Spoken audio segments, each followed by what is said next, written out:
Lifesavers Youth Group. So I'm here at Sitima Village Health Centre. It's about 12 kilometres that way to Likangala, where I was sending the videos of the cholera treatment centre there yesterday. And it's about 10 kilometres that way to the nearest other health centre. So this one's a really small one. It's only opened last year. It just does outpatients, antenatal care, postnatal care, and what else does it do, Regina? You said postnatal, yeah, antenatal, and STIs. STIs, Yeah. And I'm very happy to see in your big work plan here that you have on the board that you continue to, or that Lifesavers represent, what is it? Lifesavers Youth Group is there. Yeah. So Regina was one of the first leaders of the Lifesavers Youth Group during COVID. Managers. We were managing. You were buying about 3,000 face masks per day, hey? Yeah. And then, you tell, how did it go? Okay, about the mask or about the lifesavers? Well, about the masks, you were managing, how were you managing the kids? There was bagging, measuring. Okay. I can start now? Yeah. Okay. My name is Regina Pamba, and I had been working at Lifesavers. I was a manager for that group, and we buy masks for the local tailors, and then we packaging it. Also, we measure it, and then we distribute to the elders. Yeah. Over 50 of age and above. Yeah, also, we had. Go ahead. Also, we had been sharing soap. So that masks and soap. Bags of 10. Yeah, 10 masks and one soap. Yeah. So, also we had been working a school in an envelope. Oh, yes. Yeah. You were leading that with Alva, where you were doing the survey. Yeah, and now you've moved on from the Lifesavers. Now what's your role?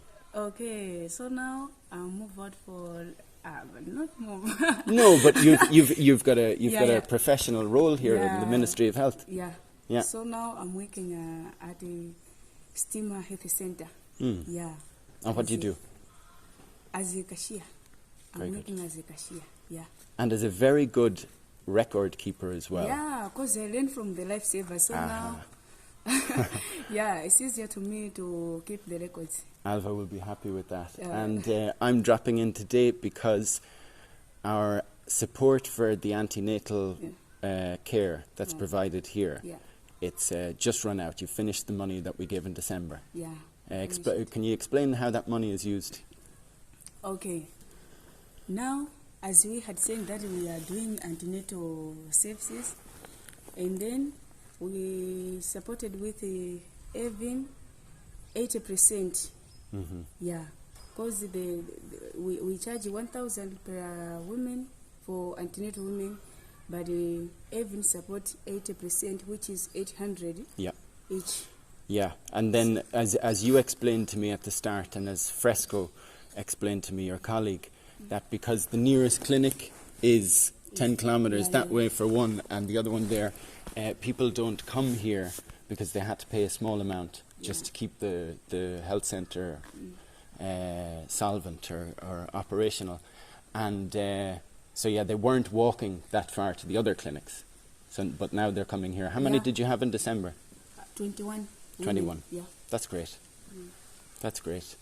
Thanks for that, Regina. And we'll happily top up the money, and then we'll happily top up the money to continue that. It's a very worthy cause, and your records are excellent. Actually, could you get them? I just want to take photos of them before I leave. Okay. Okay. Thanks. The photo for. Yeah, of the records for December. Okay. Thank you. Thanks. Yeah. And then, before I sign off, I want to introduce you to Raphael, who I've just met for the first time here. And Raphael has made a request for other funding, but that's for a very good cause and for the pregnant women. Yes. I have made a request for the maternity wing because we have got 4,000 women of bearing age in our catchment area, because the total is 19,975. So from The total population yes, that the you total serve in population this health that we are centre. serving in Yeah. this health center. So and the facilities that they have got, the maternity wing, they are very far from them, Yeah. around 10 to 15 kilometers away. So here being a very nearest one, we need to have at least a maternity wing, whereby we need to have an antenatal wing and also the waiting area. This man is a visionary. Hold on, Raphael. I meant just tell me about the iron tablets that you need that are going to cost €20 a month. Yes. But we've had a great chat with Raphael. This man really does have a big vision for what this place could be, to go from just a small health centre now, antenatal care. You don't do deliveries here. Yes, we are not doing as of now. And it's taken Father Owen 12 years to get this centre built. You know what I'd say? He planted these trees maybe 10, 12 years ago with the vision of it getting to this point where it's just a place that looks after outpatients. Yes. But you're already thinking maternity Yes, hospital yes, in yes. the middle of rural Zomba. Yes. And respect for it, and because it caters for 20,000 people in your catchment area, Yes. 4,000 childbearing age. Yes. Yes. And it's needed, and it will be needed. yes, very neat as well.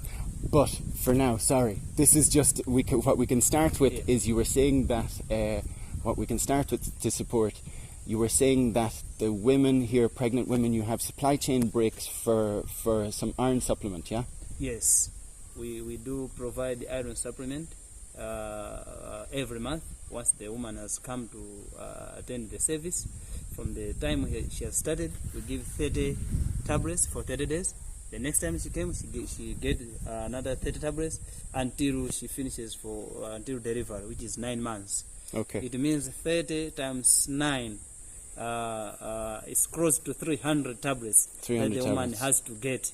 And from the time she started the antenatal clinic up to until she delivers. Then from there, she still continues after delivery for next 3 months, which is almost a year, 12 months. Okay. So it's 30 times 12, around 360. 360 tablets. And then you were saying that a jar of 1,000 of these pills costs Is a jar of 1,000 pills costs around 8,500. 8,000. That's about 500 €7. Yes, which is €7. And then that'd do three women all the way through, yes, anti yes. and postnatal care. Yes.